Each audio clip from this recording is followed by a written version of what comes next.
Now, what we're going to do is switch partners, because you've told this story once, now you need some new energy to tell it to us. Okay, so my friends, the next part of the exercise is to tell your whole story that you've already told now for 30 seconds. I do mean it, yes.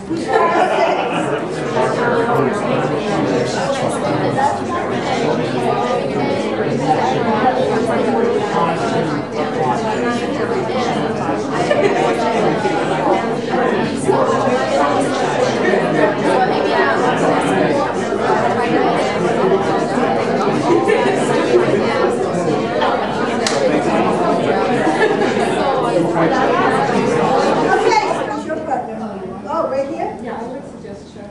Oh, Chuck. I'm going to tell later. Okay. She's volunteering you. Would you like to come up?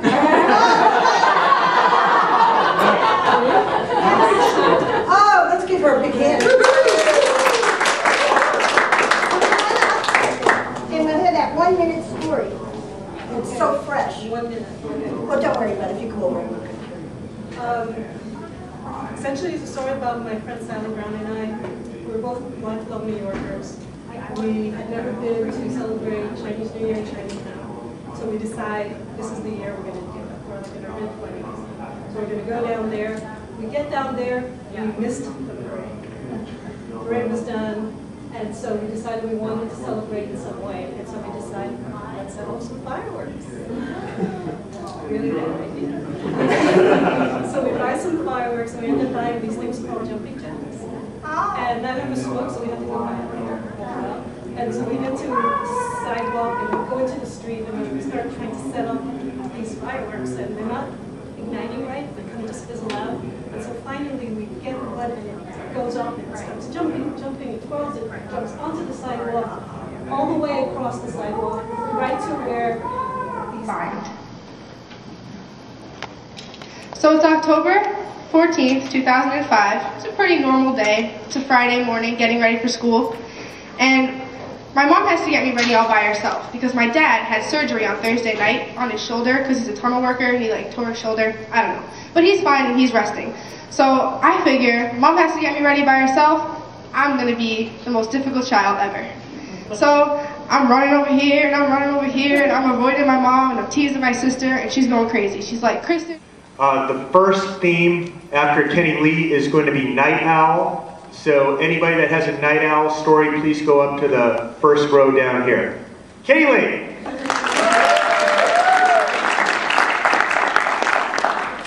Okay, so my story is how I fell from a 20-foot tree.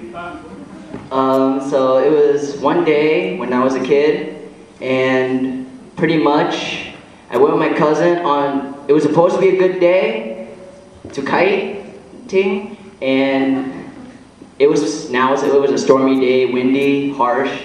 So I didn't know, and I wore like light clothes, and it was cold, but then also had a light kite. And as I flew the kite with my cousin. Yeah, that's a great scene in Boston. How many of you are at your first ever storytelling event? All right.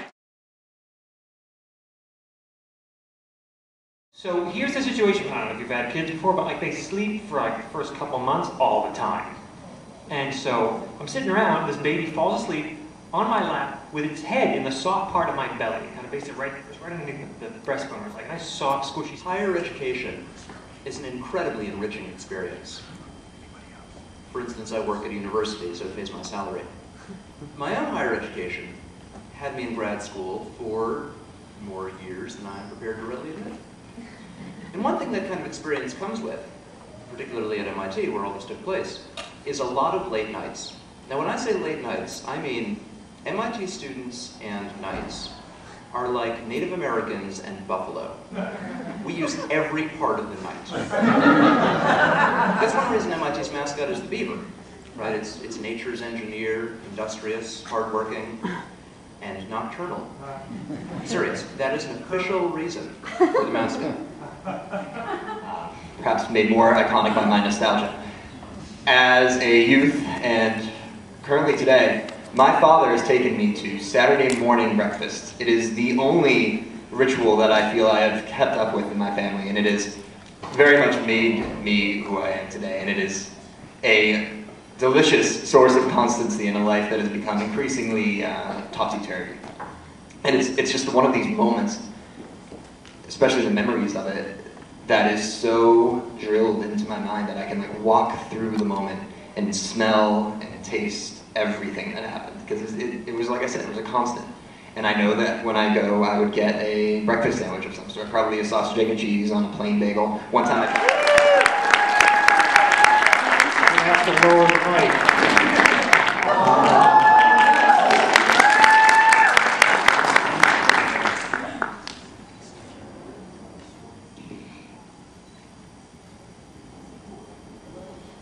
So the owl was really old. He never go home. So he went to the old guy, and the old guy said, "Go home."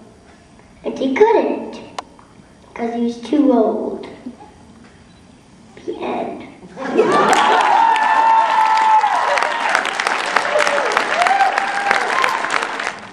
Ladies and gentlemen, here's Deborah. As a city girl, I was used to going out on my birthday to restaurants. And when I met my husband, my mother-in-law was from Iowa, and she always had a garden, and she grew in the summertime all her own vegetables. And on this particular birthday, my husband took me out flounder fishing, and we caught fish. He cleaned the fish. My mother-in-law had her garden and the food from her garden. And for the first time in my life, I had a birthday party, and she made the cake that was all from nature. And that was quite an experience for a city person, and I truly enjoyed that. That's awesome. Deborah, another former winner. He actually beat me in head-to-head competition this year. It's a great story. And it's to the theme of whacked, and he comes all the way down from New Hampshire just for this festival, just for you guys. So let's get a big hand for David Eric Finn.